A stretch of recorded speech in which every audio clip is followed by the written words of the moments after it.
A few weeks ago, we did a video on this channel asking if El Toro is the new Son of Beast. Now, what we were saying is Son of Beast was just filled with all sorts of problems and it ended up coming down. Goner. Yeah, so we weren't necessarily saying like El Toro was for sure going to be torn down. No. But we were referring to the fact that it's been plagued with problems the past couple of years. It's been plagued with problems, just like Son of Beast. They're both huge wooden coasters. They're similar. And both designed by the same person. Yeah.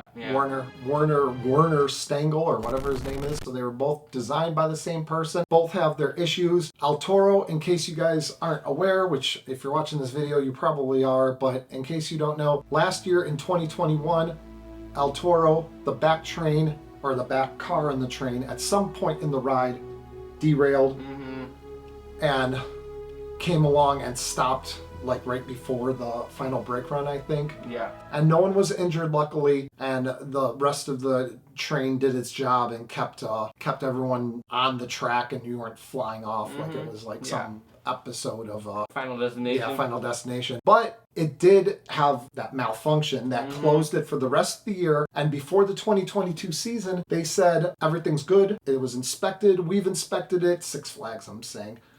Everyone inspected it, and it's good to go. And it opened for the beginning of the 2022 season. Yep. Hallelujah! El Toro is raging along again. Raging along, thrilling people. Everyone's like, yay! Everyone was so happy. Yay, I'm on El Toro right now. But was everyone happy? Because the word is from a lot of like ride operators and people who rode the ride a lot during the 2022 season, it had a major pothole in one part of the ride. And I guess it was extremely rough, and people just weren't enjoying it like they used to. Interesting. Now, maintenance supposedly had word of this and tried, I guess, throwing some Band-Aids on it, but Six Flags never did anything to completely fix it. And then finally, earlier this year, an accident happened where people came back to the station complaining about neck and back injuries. A handful of people were taken to the hospital, and just not a good sign. And El Toro was closed down yet again less than a year after it had its other accident from the derailment last year. So Six Flags made a statement saying that we're going to fix it and it will reopen, blah, blah, blah, blah, blah. So, but now the latest news. Breaking news. Breaking news stuff. The Ashbury Park Press, they said that El Toro has been ruled structurally compromised by state inspectors after the 14 riders were injured last month. So, structurally compromised. Now, to what extent? We don't know, but this doesn't sound good. I mean, you could say, okay, we already knew it was compromised in some way because of the pothole, but the structure itself, something is seriously wrong with it. Now, that brings us to question, did Six Flags just say, like, yes, it'll reopen, and assuming that everything would be okay? Or are they really willing to hire the engineers needed and hire the people needed in order to fix this structural problem, no matter what the cost? I mean, because you don't know. I mean, what's it going to be? 5 million, 10 million? I mean, who knows how much like you're going to end up getting into after you pay the engineers and after you rework it and the workers and stuff. So what is going to happen with El Toro? Tell me. Let's see. Let me think. I think personally that El Toro is going to stay. Just like I thought Top Thrill Dragster knew that Top Thrill Dragster was going to stay. Top Thrill Dragster is being torn down, though. No, I don't think it is. Okay. But I predicted, and I was right about Top Thrill Dragster staying, so El Toro staying, yes. I don't know. I think it'll be a while before it reopens, but I think it will eventually reopen with some heavy maintenance. I think Six Flags will hire whoever needs to fix the structure or whatever on the ride. But this new CEO, much like Cedar Fair's CEO, Richard Zimmerman, who's trying to cut costs and cheap out in every place that he can, this new guy seems to be very much along that line, trying to skimp on costs wherever possible. Really? So you think that he's going to invest? I mean, I don't know how much money. Seems like they're trying to trying to make, from what I know, seems like it's trying to make Six Flags less of a budget park and like actually spend. I don't know.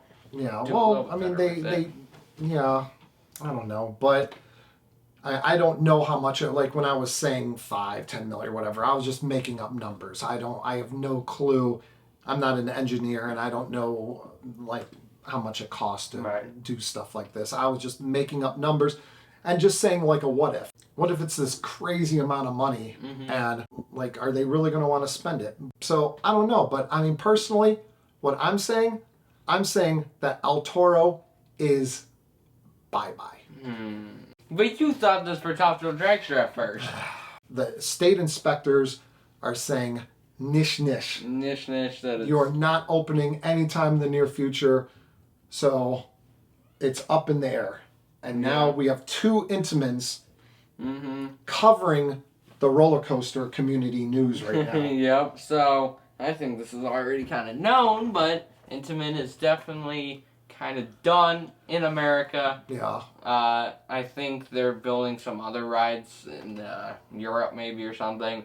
But in America, they are done, which they've been done for a while. I'm not saying just now that it's like... SeaWorld and Universal have been using them. They've been, but that's it. Like, I'm not saying, oh, right now Intamin is done because Cedar Fair hasn't liked Intamin for a while, and like, nobody's liked Intamin for a while, and Cedar Fair stopped working with Intamin after like Shoot the Rapids at Cedar Point. But I think this, like, for any of the doubters out there, this kind of is the nail in the coffin because for Intamin in the United States of America.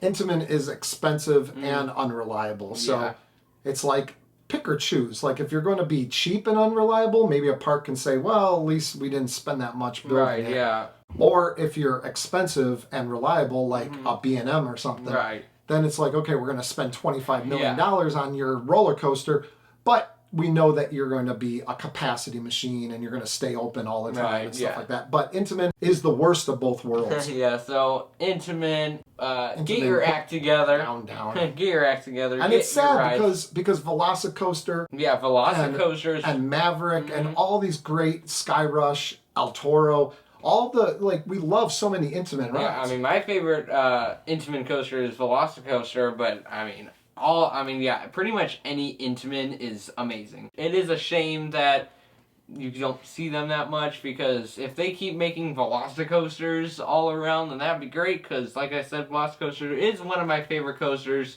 and I know it's one of your favorites. And one of my favorites for sure. But what's El Toro going to do? We don't know. He's guessing stay. I'm guessing go. You're going to be wrong again. What I'm are you going guys to be right guessing? again. Let us know in the comments. What do you think? Do you agree? Are you Team Milo? Are you Team Jesse?